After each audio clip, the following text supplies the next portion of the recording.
You're listening to a Roddenberry podcast.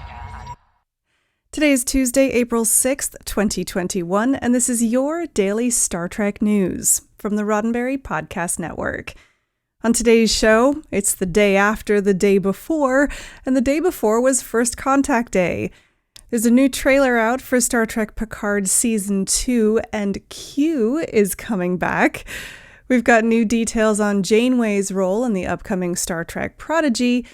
Discovery's given us a look at Season 4, and of course, unrelated to First Contact Day, I've got a little bit of Star Trek trivia. I'm Alison Pitt, and today's show is sponsored by BetterHelp. Get 10% off your first month of counseling with betterhelp.com/DSTN.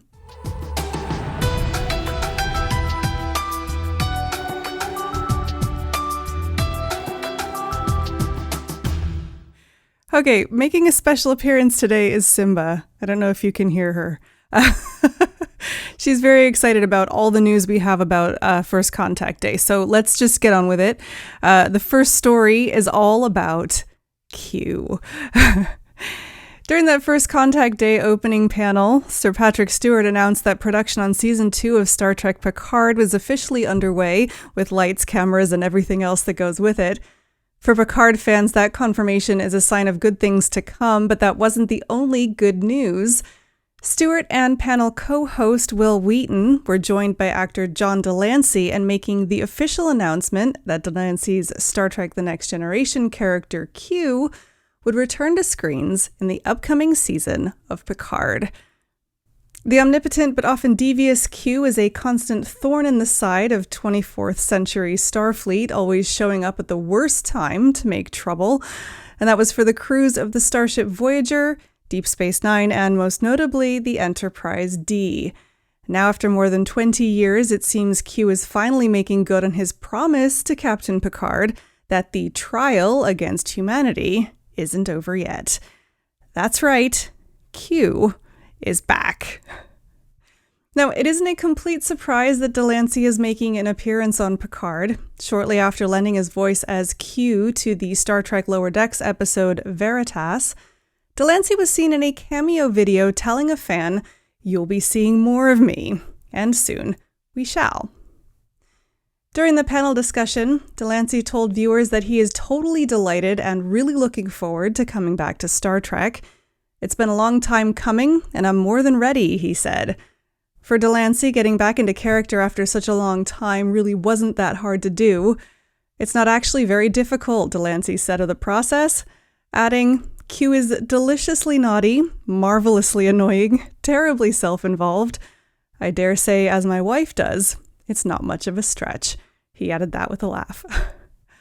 But how will Q find himself in Picard's life once again? Stewart and Delancey were tight-lipped on the details, but Stewart teased fans on Q's return in Season 2, saying Q's arrival was utterly unexpected, and it comes at a shattering moment in the episode. On returning to the set to film Season 2, Stewart was over the top in his excitement, saying, "There is extra joy that we are back again in a fully active, fully healthy shooting situation. There are events coming up in Season 2 that have never been seen before, and I'm excited just at the thought of putting it on camera. It is, so far, very, very satisfying." Now, alongside the announcement of Q's return, Paramount Plus released a new teaser trailer for the upcoming season. In the trailer, you can hear Picard's voice talking about the passage of time and the choices we make as the camera pans across his study. A playing card bearing the Queen of Hearts lays on a chessboard and begins to blow away like sand until all that's left is the letter Q. To watch the new teaser trailer for yourself, visit the Paramount Plus channel on YouTube.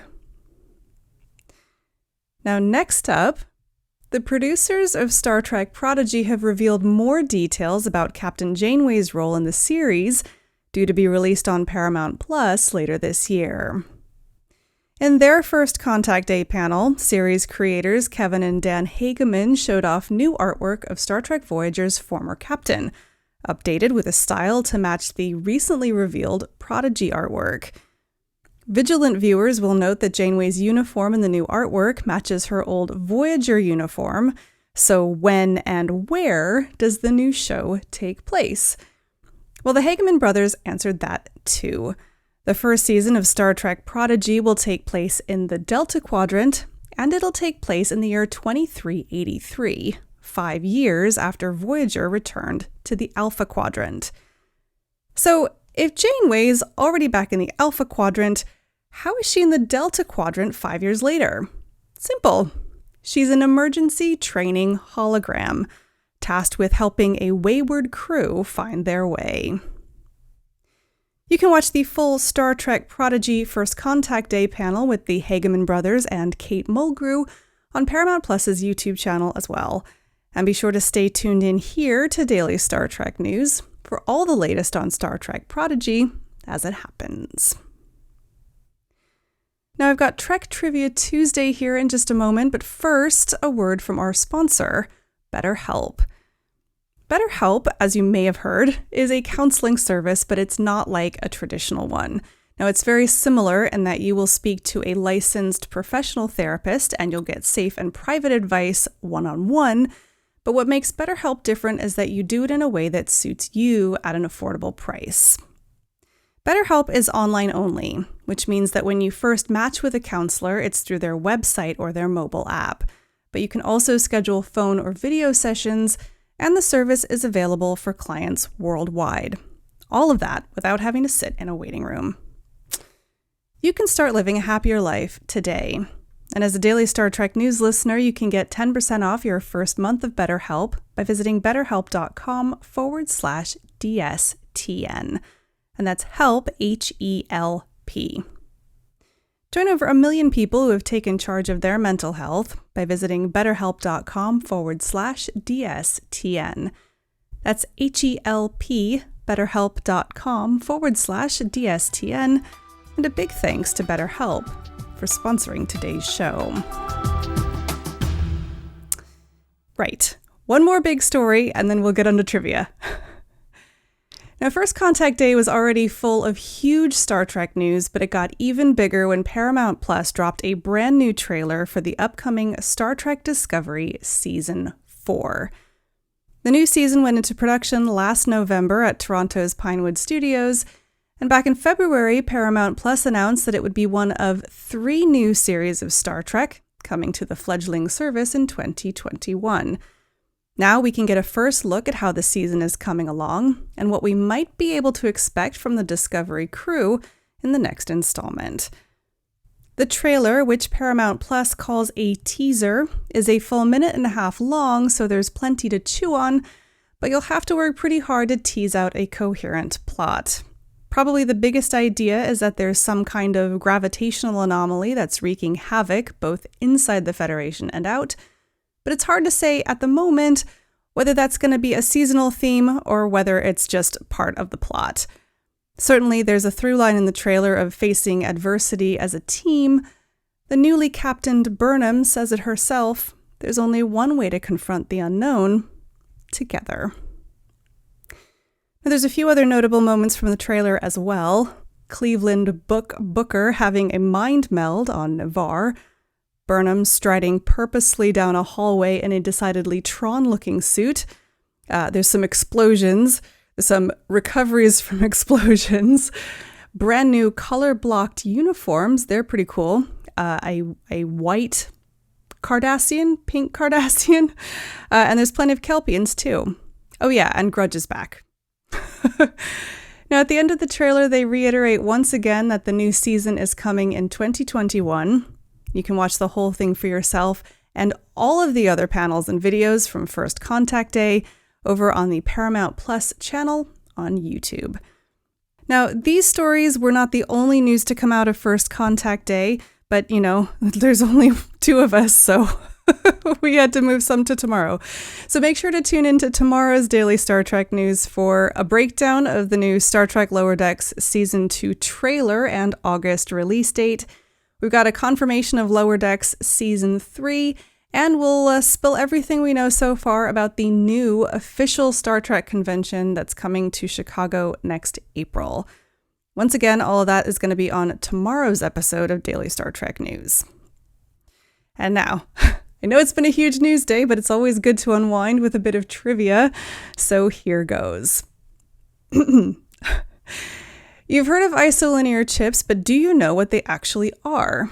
According to Memory Alpha, the term isolinear chip is a variation on a number of different terms, including isolinear optical chip, isolinear processing chip, or the more general optical chips, control chips, or memory chips.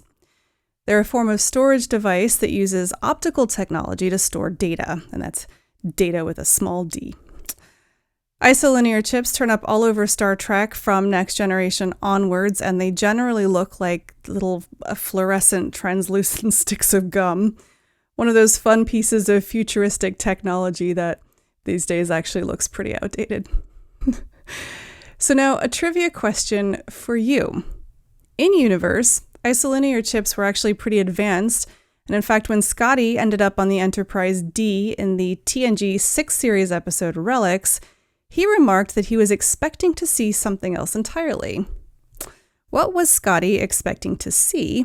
Or to put it another way, what technology was replaced by the more efficient isolinear chips? Find out on Friday's episode of Daily Star Trek News. Well, that's it for today's Daily Star Trek News from the Roddenberry Podcast Network. Don't forget to check out the other great shows on the network at podcasts.roddenberry.com. Daily Star Trek News is produced by me, Alison Pitt, with selected stories by Chris Peterson. Today's show is sponsored by BetterHelp. Get 10% off your first month of counseling at betterhelp.com/DSTN.